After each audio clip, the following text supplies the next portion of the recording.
మిత్రులారా, నేను మీ తీన్మార్ మల్లన్న.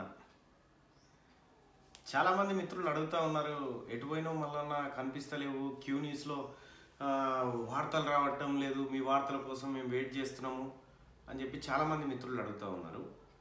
మిత్రులారా, మీరు చెప్పింది నిజమే, కొంత గ్యాప్ వచ్చిన మాట వాస్తవం.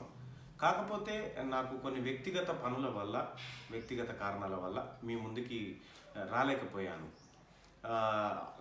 మళ్ళీ మీ ముందుకు వచ్చే ప్రయత్నంలో భాగంగానే కొన్ని విషయాలు మాట్లాడాలని ఇవాళ మీ ముందుకు వచ్చినాను మిత్రులారా.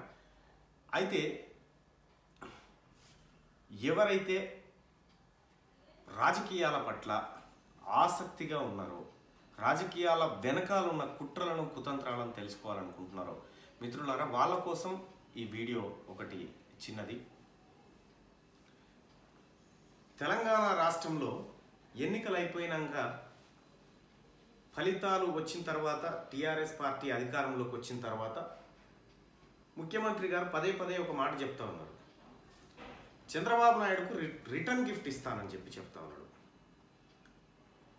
నాకు తెలిసి ఈ తెలుగు రాష్ట్రాల్లో చాలామంది ఏమనుకుంటున్నారంటే, రిటర్న్ గిఫ్ట్ చంద్రబాబుకి ఇవ్వడం అంటే చంద్రబాబు ఇక్కడ కాంగ్రెస్తో పొత్తు పెట్టుకొని టీఆర్ఎస్ పార్టీని ఓడించడం కోసం ప్రయత్నం చేసిండు కాబట్టి ఆయనకు బదులు తీర్చుకోవడానికే కె చంద్రశేఖరరావు గారు చంద్రబాబు గారికి రిటర్న్ గిఫ్ట్ ఇస్తానని చెప్పిండు అనేది సహజంగా అందరూ అనుకున్న మాట.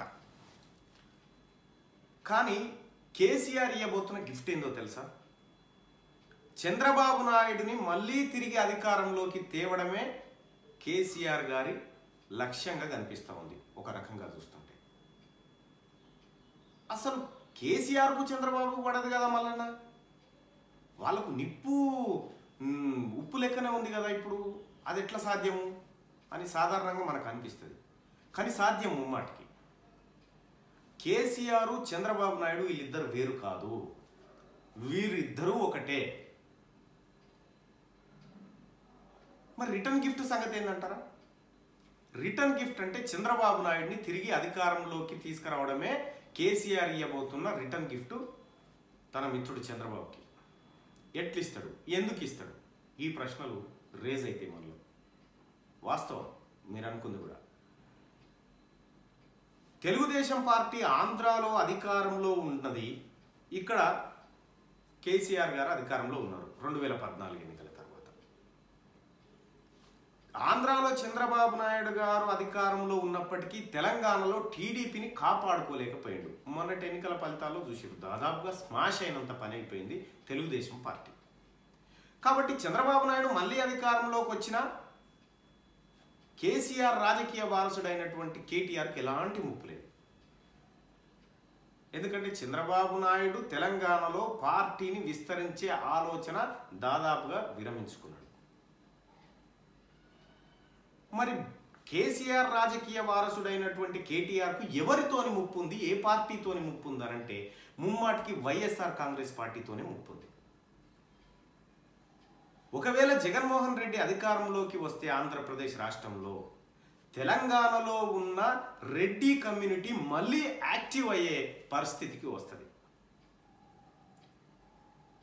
తెలంగాణలో అధికారం కోసం ప్రయత్నం చేస్తూ ఉన్న రెడ్లకు జగన్మోహన్ రెడ్డి గెలుపు ఒక ఎడారిలో ఓయాసిస్ లాంటిది.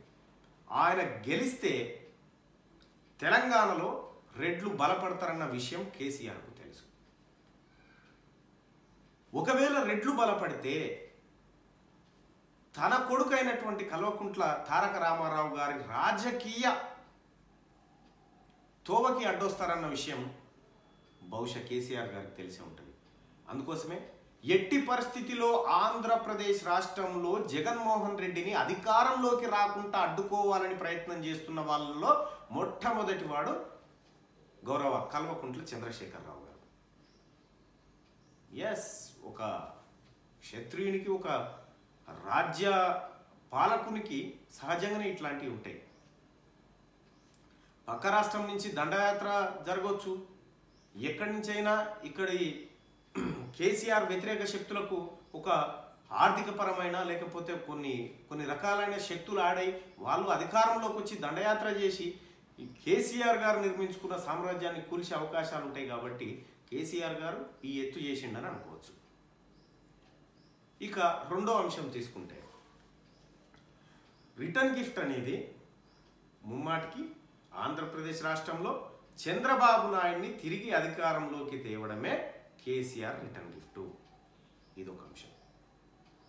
ఇక రెండో అంశానికి చూస్తే కేసీఆర్ ఆయనకున్న మనస్తత్వాన్ని బట్టి ఒక మాట పరిశీలిస్తే ఆయన ఎప్పుడు కూడా తన పక్కకు కేసీఆర్ అంతటి మనిషి ఉండాలని కోరుకోడు. ఆ స్థానం ఒక కేసీఆర్ మాత్రమే భర్తీ చేయాలి. కేసీఆర్ లాంటి సమబుజ్జి తన పక్కకు ఉండాలని ఆయన మైండ్ సెట్ కోరుకోదు. కాబట్టి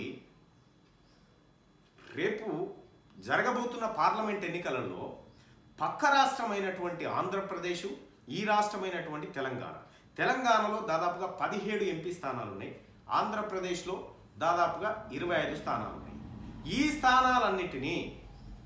స్థానాలన్నిటినీ కల్వకుంట్ల చంద్రశేఖరరావు గారు ఏం చేయబోతున్నాడంటే 25 స్థానాలు జగన్మోహన్ రెడ్డి మోడీకి ఇవ్వగలిగితే 17 స్థానాలను మాత్రమే తను మోడీకి అందించగలిగితే కేసీఆర్ పరపతి తక్కువ అయిపోతుంది కదా, 17 కంటే 25 పెద్దగా అవుతుంది కదా.